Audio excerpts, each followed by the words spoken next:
কয়েকটা ইতিহাস আপনাদেরকে শোনাবো, মন দিয়ে ইতিহাসগুলো শুনে। ইসলামে যেমন নামাজ আছে, ইসলামে যেমন রোজা আছে, ইসলামে যেমন হজ আছে, ইসলামে যেমন দাড়ি টুপি আছে, ইসলামে যেমন বড়দের সম্মান ছোটদের স্নেহ আছে, আবার ইসলাম কি শিখাচ্ছে, যখন জালিমরা জুলুম করার জন্য মক্কা থেকে আগে গিয়ে এমন করে বদর নামক স্থানে পর্যন্ত চলে এসেছে, মদিনার উপরে হামলা করবে বলে আমার রাসূলুল্লাহ সাহাবা হুজুরদের ঘরে নিয়ে মদিনা ও মদিনাবাসীদের ঘরে জালিমদের হাত থেকে রক্ষা করবে বলে আল্লাহ নবী ডিফেন্সে পর্যন্ত নেমেছে।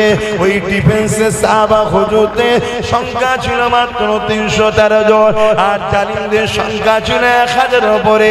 313 জনের হাত ছিল খালি, জালিমদের সংখ্যা ছিল অস্ত্র ভর্তি। এ যুবকেরা তরুণেরা কিন্তু জালিমদের